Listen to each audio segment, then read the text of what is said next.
Auspicious greetings to our friends around the world. This is Hui Cheng from Shan Monastery in Taiwan. I hope that this online session of Shan English Dharma Services finds you well. Last week's session introduced the importance of taking refuge in the Triple Gem and making vows for meditation in fostering the right mental equipoise for sustained practice, and that being mindful of body in our everyday lives grounds us in the here and now and is the entry point to meditation. We also learned that Śamatha works to develop a deep, static state of one-pointed concentration on an object of focus and leads to Samadhi, a state of mental tranquility that is unperturbed by either internal or external disturbances. The graduated practices of Śamatha include relaxation, breath counting, and breath observation. The three techniques are used to release built-up bodily tension, quieten both breath and mind, and eventually turn the focus of the mind onto itself. The process of resetting the focus on the object of meditation whenever the mind wanders trains us not to be taken away by our sensations, emotions, and delusive thinking. This important skill, developed on the meditation cushion, is carried over into one's daily life. To recap, in relation to the threefold training, the training of morality addresses the coarse and overt occurrences of the mind through body and speech, while the training of meditation addresses the finer active mental activities based on observance of the breath.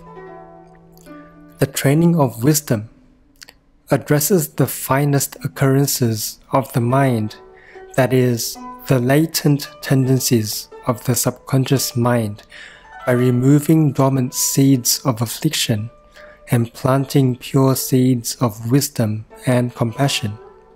The practice of Vipaśyanā works on the levels of training of meditation and training of wisdom, as both the effort and the result. It develops sharp insight that cuts through all afflictions. This week, we will be covering the requisite understandings for the practice of Vipaśyanā or insight meditation in relation to human sentience and the sense of identity or self. With the establishment of morality as the overt manifestation of conventional right view and concentration through the practice of Śamatha, one has the supporting framework and focus to begin contemplating the Dharma in a steadfast manner. Vipaśyanā aims at purification of mind by gaining insight into the real nature of all phenomena, seeing the impermanence, suffering, and non-self of things through the four bases of mindfulness. The four bases of mindfulness are one's body, one's sensations, one's mind, and mental objects. Mindfulness here refers to a moment-to-moment awareness that is applied to all spheres of life. This awareness builds momentum and becomes continuous as we make it a habit to engage in the practice. Before we can fully appreciate the merits of this practice, it is necessary to first establish an understanding of the human subjective world experience, that is, to familiarize ourselves with what creates our underlying sense of being The Buddhist understanding of this is based on the five aggregates and divides sentient life into five psychophysical elements of form, sensation, perception, volition, and consciousness. Of the five, form is the only physical element, while the other four are mental factors. This body-mind complex is what we consider the I. However, by not understanding the interdependence of the elements that make up this sense of being, it is easy to establish an inverted sense of self as monolithic entities that are autonomous and independent. We create this conception of self that we actively enforce and defend, giving rise to desire and aversion. From the Buddhist point of view, the way to true joy and awakening is to see through our basic clinging to that stronghold concept of self, which is also known as the ego. To do that, we have to find out what ego is. We also need to introspect and see how ego operates within ourselves, so that we may prescribe methods of practice to address the ego. This sense of self manifests at different levels of the mind. As such, one may consider two levels of analysis to practicing Vipaśyanā. The first level is of mindfulness, that is, being mindful and aware of the constituting elements of all experiences, that is, the five aggregates. This is to break up our misunderstanding of ego as monolithic entities. The second level is clear comprehension, that is, seeing the impermanence, dissatisfaction, and non-self of each of the five aggregates and all phenomena by systematically developing the four bases of mindfulness. This session will be elaborating on the mindfulness of the five aggregates. Developing an understanding of the five aggregates allows us to turn our attention to one's own experience of the world to understand the underlying nature of being. Form entails the human body as well as external material form. Form refers to anything that obstructs, that is, anything that occupies space, or can hinder or obstruct, or can divide into parts, or can be divided into parts. They are the first five faculties of eye, ear, nose, tongue, and body, as well as the first five corresponding objects of sights, sounds, odors, tastes, and tactile sensation. Simply put, everything you see, hear, smell, taste, and feel are considered form.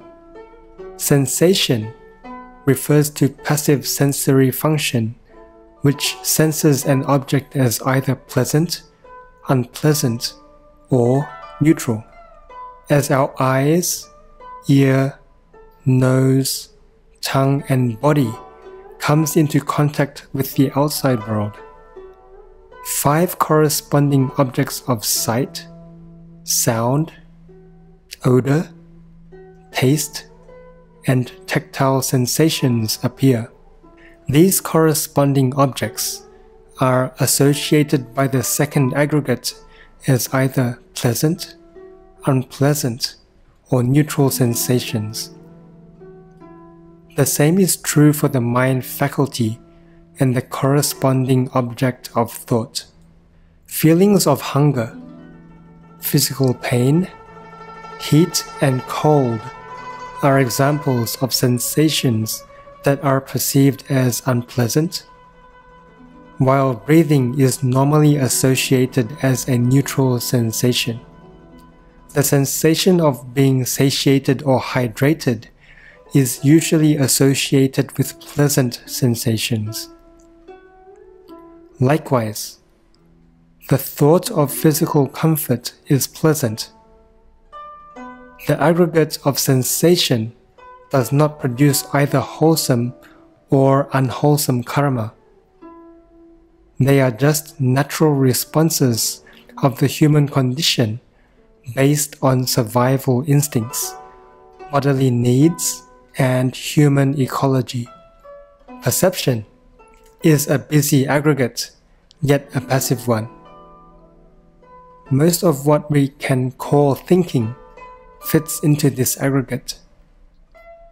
It automatically provides abstract ideas of what things are through language, knowledge, and so forth, and functions by registering, recognizing, and associating our experiences.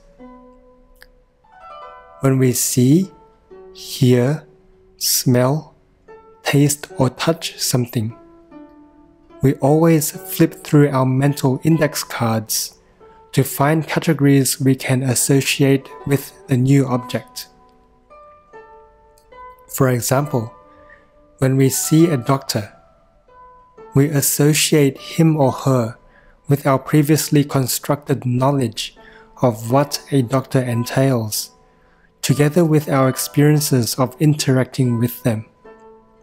Likewise, if we have ever touched a hot stove in the past, we will recognize that touching a hot stove results in the sensation of pain, and so we associate touching a hot stove with pain, and will establish the knowledge that hot stoves should not be touched. In a similar way, all types of learnt theories are the product of this aggregate. For example, no one is born a racist or sexist. These mindsets are learned from society. As such, it is important to establish correct knowledge and associations, as future experiences and decisions are shaped by them.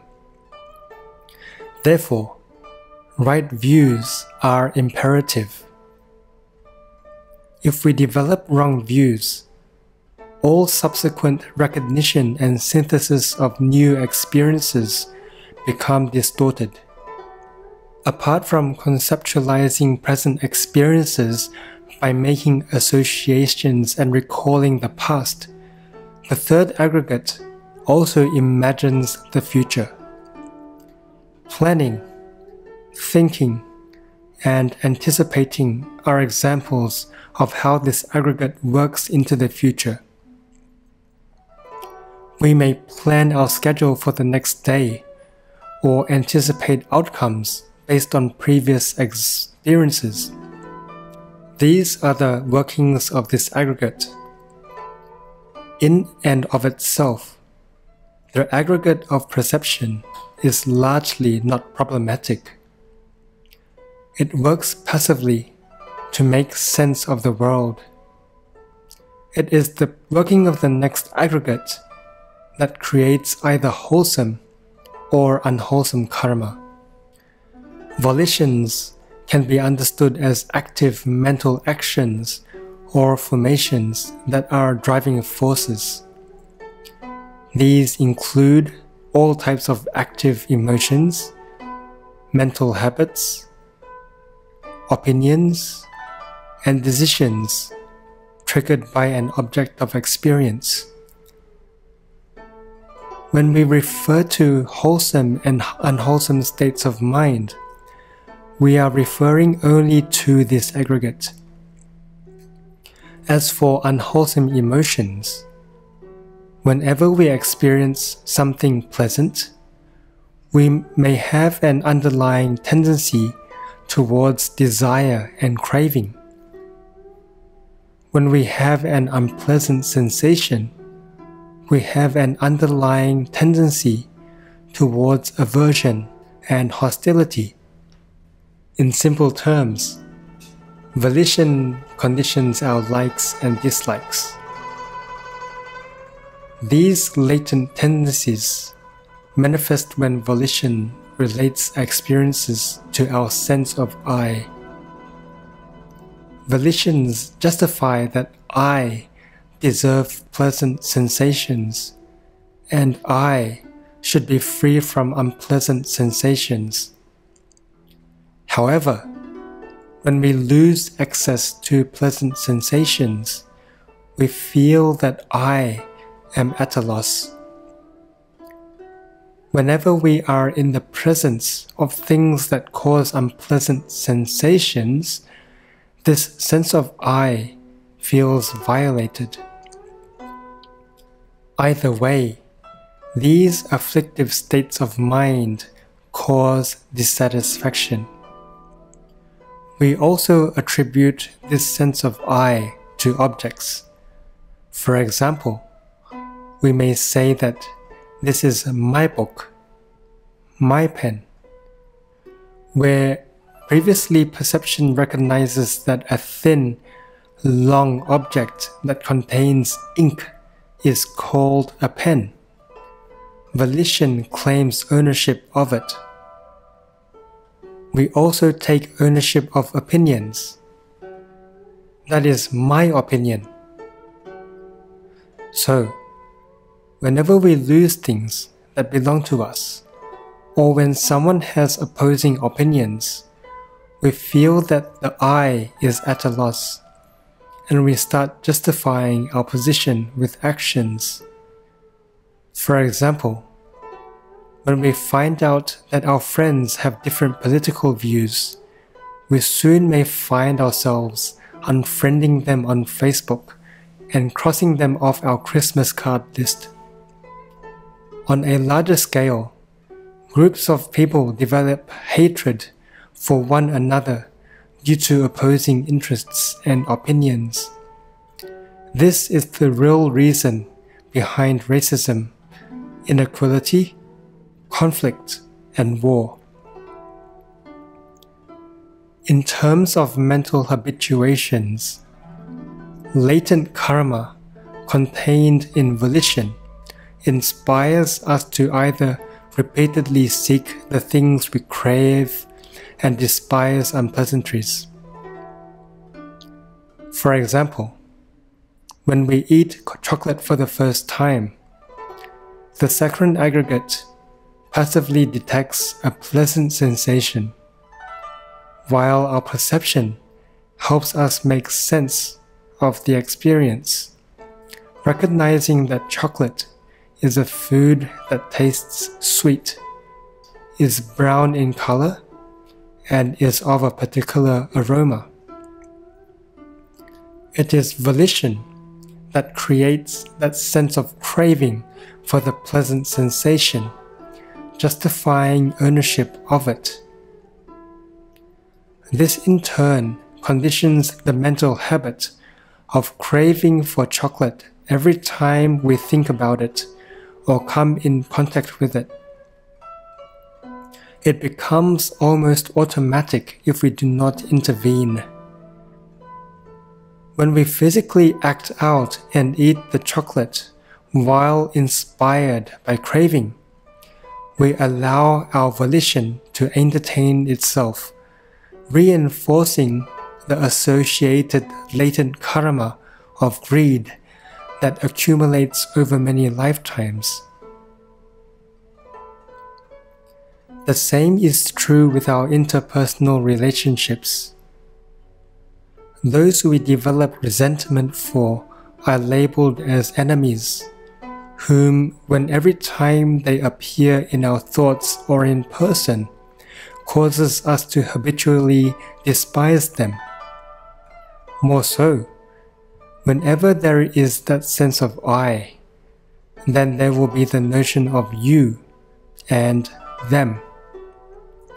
Whatever is related to the I becomes of primary importance, while things related to you and them become less important. The same is true for our opinions in relation to the opinions of others.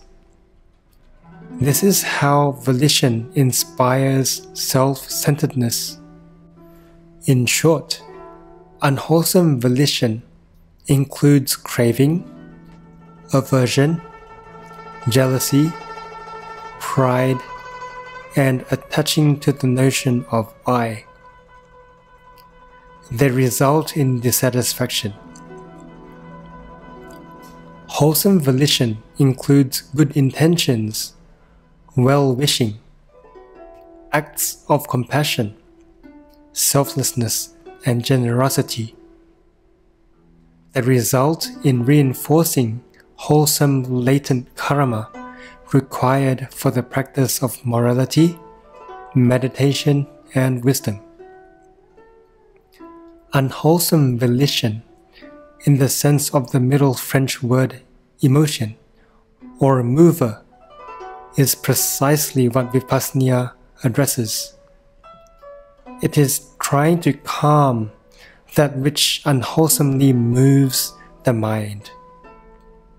Consciousness is the bare act of awareness without the overlay of sensation, perception, and volition, and takes place only when the six faculties come in contact with their corresponding objects. When we see, the bare act of seeing is visual consciousness. When we hear, the bare act of hearing is auditory consciousness. The same is true for smell, taste, touch, and mental processes. In a sense, consciousness is a reaction that has one of the six faculties as its basis and one of the six corresponding phenomena as its object. At the same time, consciousness underlies all other aggregates, since without consciousness, the six faculties cannot function, and thus sensation, perception, and volition do not come into play. As meditators, we slowly work towards seeing that our aggregates are continuously working, and that consciousness is actually infinite individual acts of consciousness, one after another, as we come into contact with this phenomenal world. This means that with each arising of consciousness, we are reborn, and as such, we have unlimited potential to transform ourselves for the better. To recap, Session 4 has covered the requisite understandings for the practice of Vipaśyanā or insight meditation, that is, the Buddhist understanding of human subjective world experience based on the five aggregates. The five aggregates divide sentient life into five psychophysical elements of form, sensation, perception, volition, and consciousness. This body-mind complex is what we consider the I. However, by not understanding the interdependence of the elements that make up this sense of being, it is easy to establish an inverted sense of self as monolithic entities that are autonomous and independent, of which we actively enforce and defend, giving rise to desire and aversion. In the early stages of meditation, we may not have the clarity of mind to notice how the five aggregates work in response to contact with the outside world. We seldom notice whether we react to situations based on sensation, perception, or volition. As our mind becomes calmer with meditation, we become clearer with how the aggregates work, and with this clarity, we are empowered to choose how we react to situations and not give rise to unwholesome volitions. We are also inspired to cherish every moment of our lives to better oneself. More importantly, mindfulness of the five aggregates prepares us for the second level of Vipaśyanā practice, that is, the clear comprehension of the five aggregates through the four bases of mindfulness. Thank you for joining us for session 4 of the mini-series on meditation. Session 5 will conclude the mini-series with an introduction to the second level of Vipaśyanā practice, that is, the clear comprehension of the five aggregates through the four bases of mindfulness. If you find this Dharma service beneficial to your practice, please subscribe to the Shan English Dharma Services YouTube channel and share it with your friends. May the merits of this session bless you with the conditions conducive of right meditation and wisdom. See you next week. Amitofo.